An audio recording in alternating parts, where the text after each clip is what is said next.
And let's welcome the Honorable John Bel Edwards, Governor of the state of Louisiana.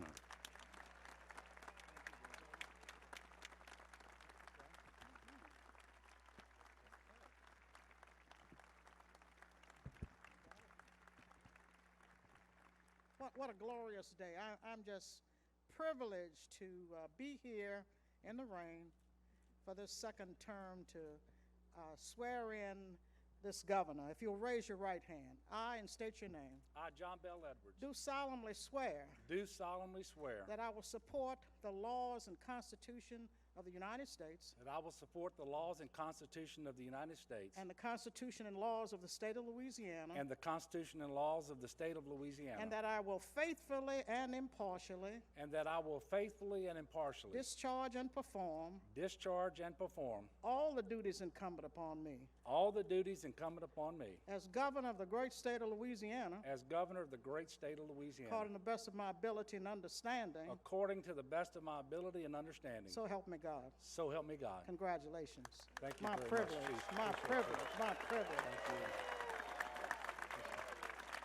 Thank you. Congratulations. Thank you.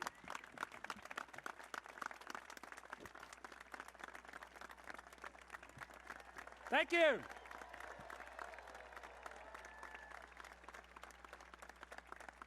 Thank you all for being here on this beautiful day. I want to thank Dan Bornay for the introduction. I also want to thank Washington's own artillery for the 19-gun salute earlier today.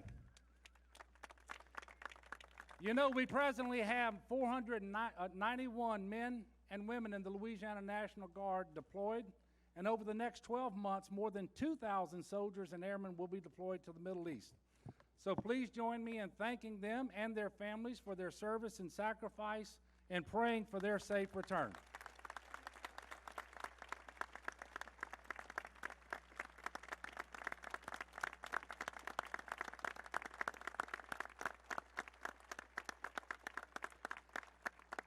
President Cortez, Speaker Schnecksnyder, members of the legislature, Governors Jindal and Edwards, Senators Cassidy and Kennedy, Congressman Scalise and Graves and Richmond, Lieutenant Governor Billy Nungesser and other statewide elected officials, and all of my fellow Louisianans, thank you for being here today.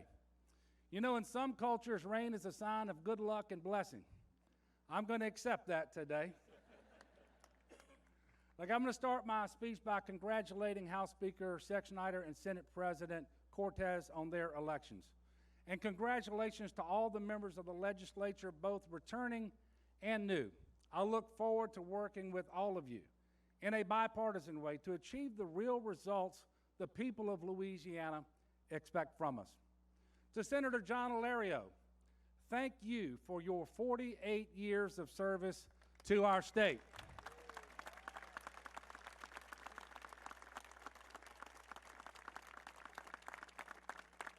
We will miss your steady leadership in the legislature, and I know that you're looking forward to some much-deserved time with your family. God bless you and Godspeed.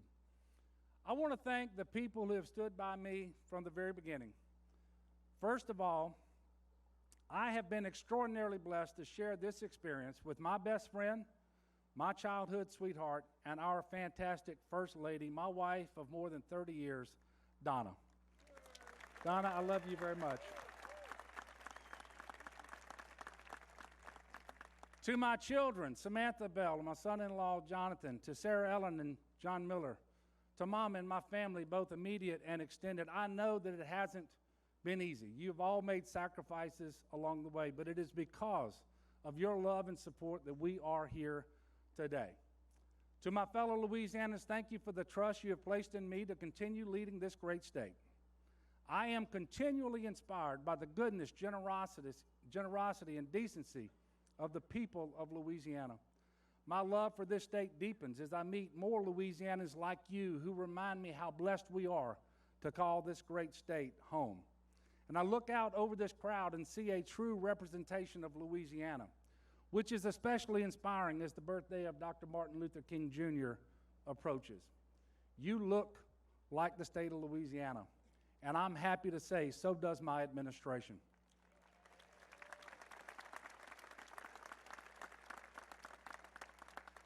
This has been an opportunity of a lifetime for me, and I'm grateful for your continued support. Just as I said 4 years ago, I will not let you down, and I pledge to work hard every single day for the next 4 years for all of the citizens of our great state. And what an exciting time it is for Louisiana. Like many of you, I'm looking forward to a great LSU victory tonight down in New Orleans in our very own Superdome. But that's not the only reason why spirits are high across Louisiana. That great breeze of hope that I spoke about from this very spot in 2016 that we all felt on that crisp January day has been with us ever since. It has even gone stronger with each passing year, inspiring us to do better, to be better, and to keep Louisiana moving forward. So today, as we prepare for a new term in this new decade, there is a mounting wave of optimism sweeping through this state. It's exciting because I see it everywhere I go, in the faces of all the talented and beautiful people who make our great state. From the brick-lined streets of New Orleans to the shining lights of Natchitoches, from the mighty Mississippi River here in Baton Rouge to the rolling Red River of Shreveport and Bossier, from Lake Providence to Lake Charles and every point in between. I see it at every groundbreaking and ribbon cutting, every visit with educators and students, at every church and worship service I've had the opportunity to attend, and every time we help foster parents and children create their forever families and strengthen birth families, which, by the way, we have done in record numbers. We are starting this new term from a position of strength, poised to reach even higher heights. There's no denying we're in a much better place now than we've been in many years. 4 years ago, when I stood on these steps, our state was at a precipice. We faced a $2 billion budget deficit, the largest in our state's history. Funding for our universities and community and technical colleges had been cut more than anywhere else in the nation. As a result, tuition also increased more than anywhere else, putting the burden of balancing the budget on the backs of our students. We soon faced other unforeseen challenges. You know, the hardest day of my first term was the Sunday morning when 6 of our law enforcement officers here in Baton Rouge were targeted. 3 were killed. Their families remain in my thoughts and prayers daily. And then just a few weeks later, it began to rain and didn't stop for 3 days. 7 trillion gallons of water fell in Louisiana during the great floods of 2016, enough to fill Lake Pontchartrain 4 times. Just this weekend, a strong band of storms swept through the state, killing 3 people, and I ask you to keep their families in your thoughts and prayers during this difficult time. But Louisiana is stronger than any storm that comes our way. Powered by our diverse cultures and our shared love for one another and for this state, we are Louisiana strong and Louisiana proud. Time and time again, we have proven that there is nothing we can't accomplish when we work together. So we have done just that, working together in good faith with legislators, business leaders, and citizens all across the state. It wasn't easy. We knew that it wouldn't be. But I promised that with shared sacrifice would come shared prosperity. And today we are well on our way to reaping the rewards of our efforts. Because of the work we put in over the last 4 years, Louisiana has achieved economic stability and growth and is stronger because of it. We found common ground in order to solve the fiscal crisis. And as a result, we're now operating with surpluses instead of deficits. In part because of the surpluses, we've completed more than 1,300 improvement projects that have created thousands of miles of better roads and bridges in every corner of our state. And just this summer, I signed a bill appropriating $700 million for critical transportation projects across the state, the largest single new investment in transportation infrastructure in 30 years, which was made possible by the bipartisan efforts of the legislature. Yet another example of what we can do for the people of our state when we cast party labels aside and work together. And another clear sign of progress is our improving economy.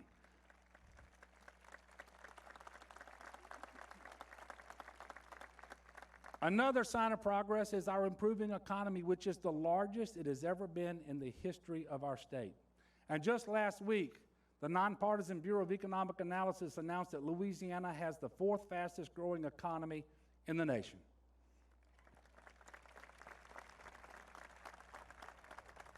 In part because since 2016, we've landed 211 economic development projects, delivering more than 40,000 new jobs, retaining over 36,000 jobs, while generating more than $42 billion in capital investment.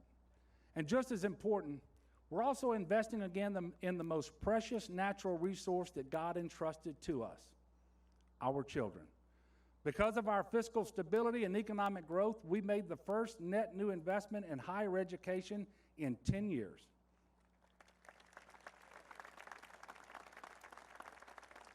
We gave our teachers and support workers their first pay raise in a decade. We invested an additional $20 million in early childhood education. And as promised, on my first full day in office, we expanded Medicaid to the working poor of Louisiana. Here we are 4 years later, and over 450,000 people have health care. Our uninsured rate has been cut by more than half to the lowest in history. We've saved more than $300 million, and we haven't had a single hospital close. But most importantly,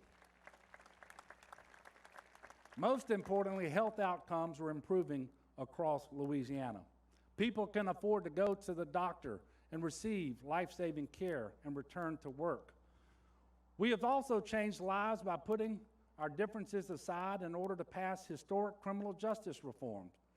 This has helped us to dramatically reduce our state's incarceration rate, while at the same time making our communities safer, and we are doing a better job of supporting victims of crime. The primary reason we have been able to make so much progress is because we chose not to let the dysfunctional, hyper-partisan politics of Washington, D.C. paralyze our state. We rejected the notion. We rejected the notion that people from different parties can't work together. In short, we put Louisiana first. If we can accomplish all of this despite the adversity we face, just imagine what we can do this term. But today isn't just about past successes.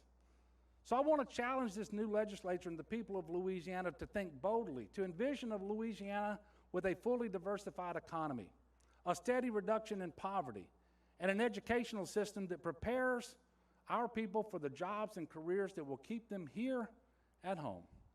Even though we've come a long way, we certainly have a lot more work ahead of us.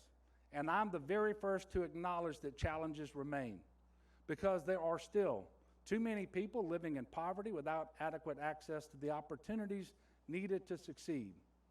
You know, a great Louisianan often said that education is poverty's mortal enemy. She was right. Governor Kathleen Babineau Blanco, who passed away a few months ago, believed firmly in the potential of every child.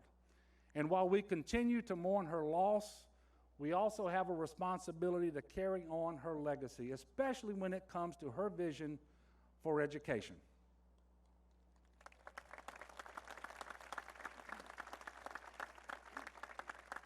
We know that education is the key to economic opportunity, and that a pathway to prosperity must begin at the earliest stages of life.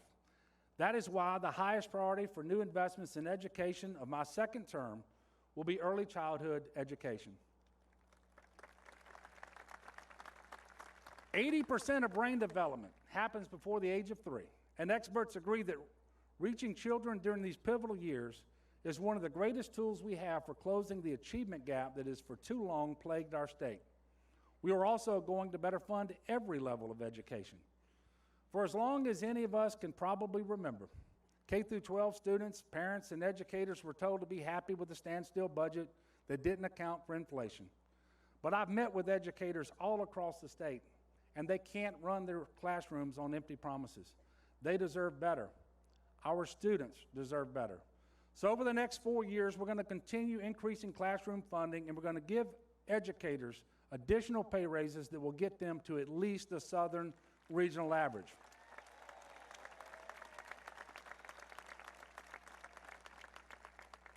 Speaking of pay raises, we also know that $7 a quarter an hour is not a meaningful wage in 2020. It wasn't acceptable 4 years ago either, which is why I have fought so hard for workers every year. 21 states across the country raised their minimum wage to begin the new year. Sadly, Louisiana remains one of 5 states without its own minimum wage. And by the way, we know that an overwhelming majority of Louisianans support increasing the minimum wage. And Congress has made it clear that they are out of the business. If we want our workers to get the pay they deserve, it is up to us in this Capitol. But we can't stop there. I will also continue to advocate for equal pay for equal work. This doesn't just affect our daughters and mothers and our sisters, it impacts all of us, especially our children. The fact that we have the largest gap between what we pay men and women when they do the same job and have the same qualifications offends me, and it should offend you as well. Because when women succeed, families succeed, and when families succeed, so does Louisiana.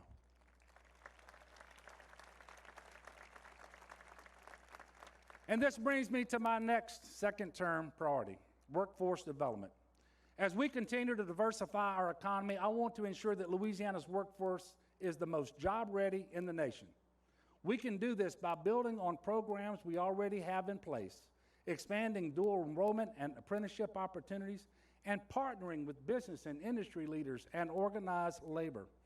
We are going to prioritize the growth and expansion of women and minority-owned businesses with an eye to the future of our economy, where the CEOs reflect the diversity of the state in which we live. We will continue increased funding for our institutions of higher education, including community and technical colleges and our HBCUs. You know, the Board of Regents recently unveiled an ambitious master plan for higher education. Our goal is that 60% of all working-age adults in Louisiana will have a degree or a high-value credential by 2030. As noted by the credit rating agency Moody's, reaching this goal will create a pipeline to prosperity that will transform our state. As our economy grows, so must the quality and capacity of our roads and bridges. With a transportation infrastructure backlog of $14.6 billion, we must continue to pursue every means available to us in order to deliver safer and more efficient infrastructure. But it's about more than supporting commerce. Every hour spent in traffic is one less hour a parent has to spend with their child at home. Improving roads is about improving the quality of life. And just as important is protecting our way of life, which is why we must continue to aggressively fight for coastal restoration. Our coast is unique in its abundance, but it is also vulnerable to continued subsidence, sea level rise, and dangerous storm surge. After all, this is where over 2 million of our people live and work. It is their home, it is their livelihood. But if we want future generations to enjoy the same beauty and benefit from the same bounty, we have an obligation to take bold action. Fortunately, we have a way forward thanks to our Coastal Master Plan, which received unanimous approval from the legislature in 2017. But you know, plans are nothing without action. And we have under design and construction right now the largest number and most significant coastal protection and restoration project in our state's history. That translates to the highest level of hurricane protection for more of Louisiana's citizens than ever before. And I am excited to report that over the next 4 years, for the first time in the history of our coastal program, we will break ground on projects that will restore more land than we expect to lose.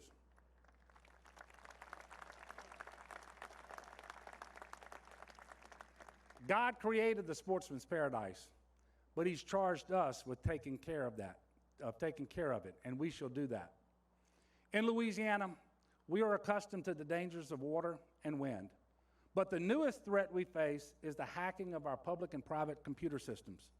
In the last 4 years, we've made great strides in improving our cybersecurity preparedness and response. In fact, we've been nationally recognized for our leadership, which has led to an improved outlook with one of the biggest credit rating agencies in the country. I am proud of the work that we've done through the Cybersecurity Commission, and I know that we have some of the best trained and practiced technology professionals on our side, including those in the Louisiana National Guard.